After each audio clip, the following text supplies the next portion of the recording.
персонажей мультфильма «Геркулес». И в преддверии Хэллоуина это злодей. Итак, начнем с главного плохиша, бога подземного царства Аида. Первое. Проводим вертикальную ось. В данном случае эта линия проходит по центру ноготка, но важно понимать, что здесь это просто совпадение. Наша цель, чтобы ось проходила через центр лица персонажа, таким образом деля его на две равные части. На равном расстоянии слева и справа проводим короткие отрезки. Сюда потом мы впишем глаза. Линия носа совпадает с осевой линией. А нос у этого персонажа длинный и крючковатый и практически закрывает верхнюю губу. Поэтому смело сразу под кончиком носа проводим линии. Тут будет заканчиваться верхняя губа. На расстоянии примерно равному вертикальной линии носа отмечаем нижнюю губу и соединяем вогнутой дугой верхнюю и нижнюю отметку. Вот и получился у нас открытый рот персонажа. С помощью подобной дуги рисуем подбородок.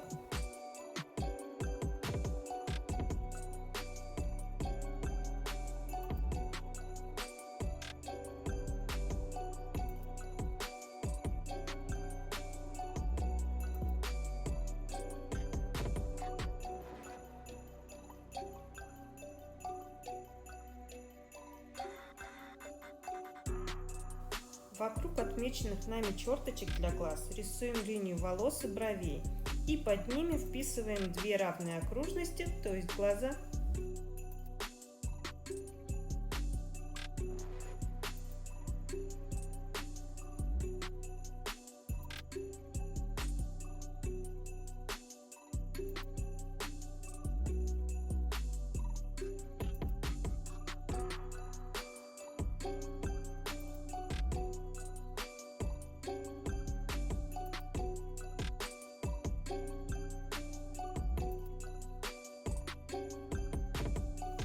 Вот и все, каркас готов, сушим в лампе и приступаем к раскрашиванию.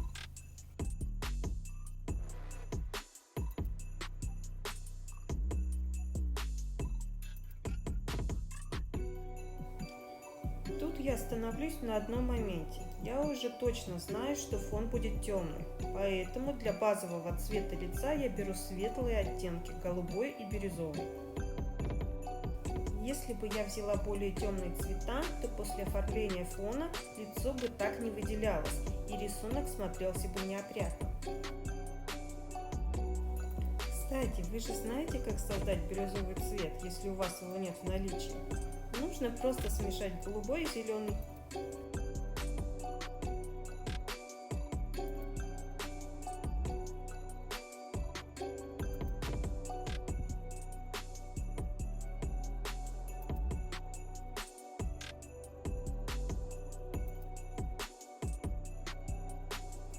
При нанесении цвета не забываем про тени и более светлые выделяющиеся части, а также блики.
Прорисовку я делаю уже на просушенном цветном фоне.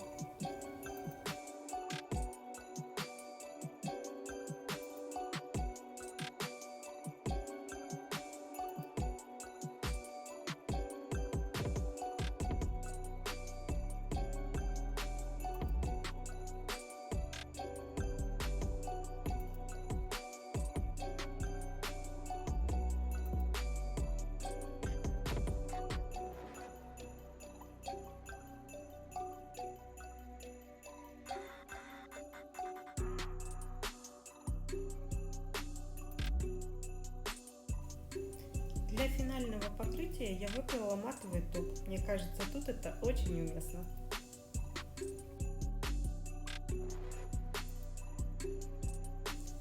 Итак, красотка мат.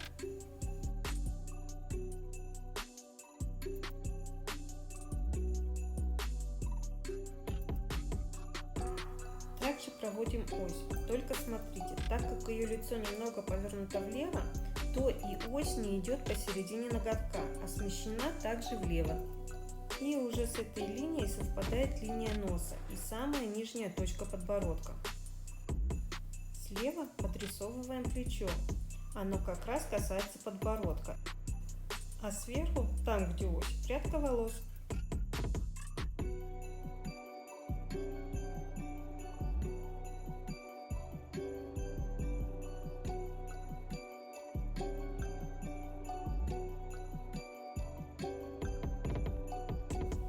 Левая бровь Мэг плавно переходит в линию носика. Ставим пару точек обозначить улыбку. И вот просто соединяя линии, рисуем губы.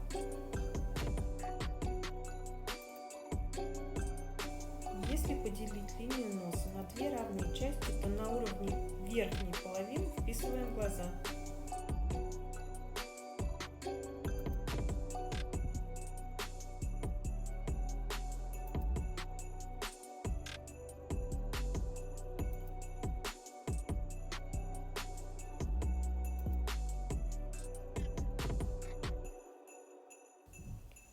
Сушим и наносим цвет.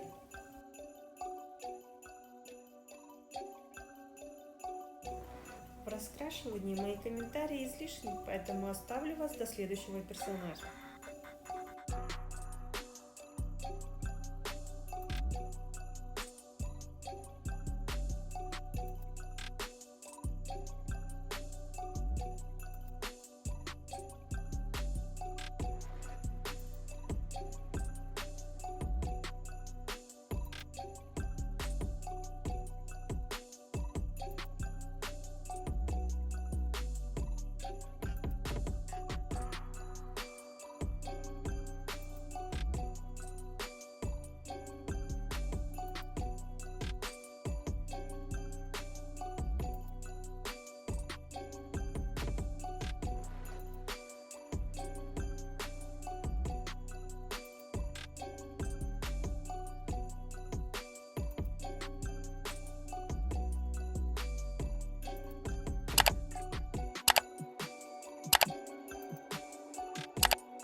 Персонаж номер 3 – чертик по имени Боль.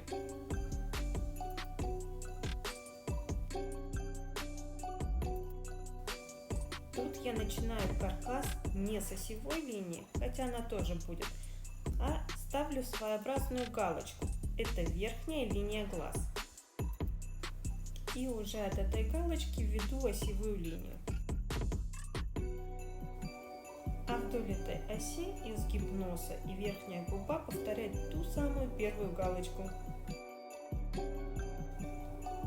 Если поделить ноготок на две равные части по горизонтали, то нос будет как раз посередине, а всю верхнюю часть рисунка будут занимать глаза.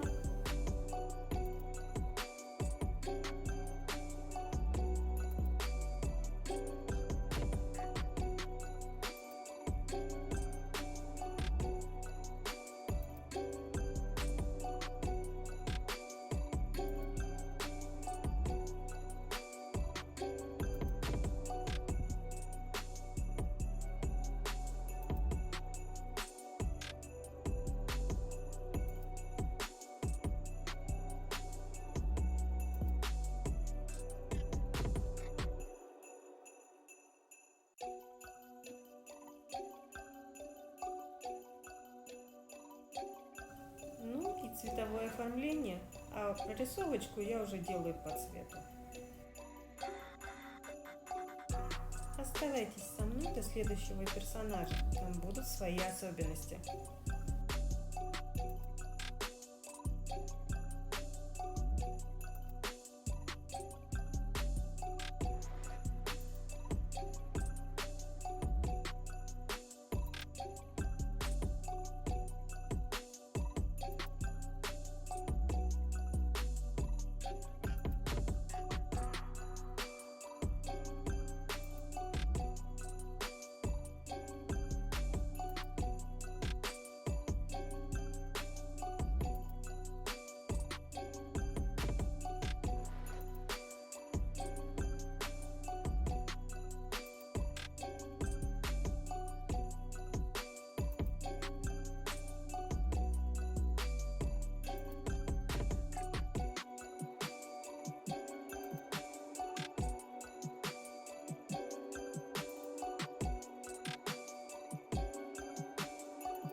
Ну вот мы и добрались до заключительного персонажа в этой серии. У второго чертика по имени Паник есть свои особенности в каркасе. Тут я не рисовала осевую линию, так как расположен он почти в профиль. Я отметила по бокам две вертикальные линии, это будут крайние точки глаз, левая и правая. Потом то же самое с верхней и нижней границей.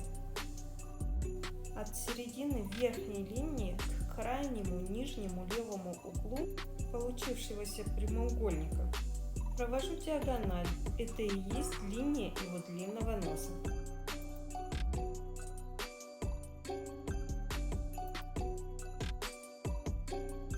Если опустить перпендикуляр от крайней левой точки левого глаза вниз, то получим крайнюю точку нижней губы.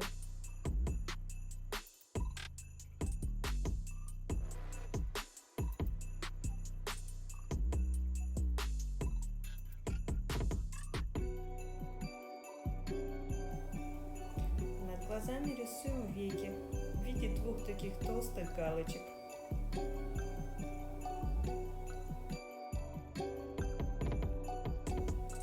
Ну и, конечно, рожки, куда без них.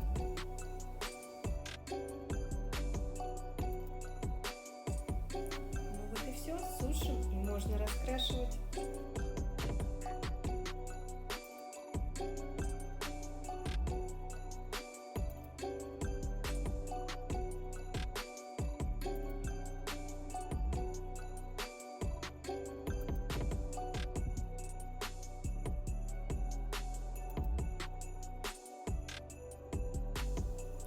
Досматривайте видео до конца.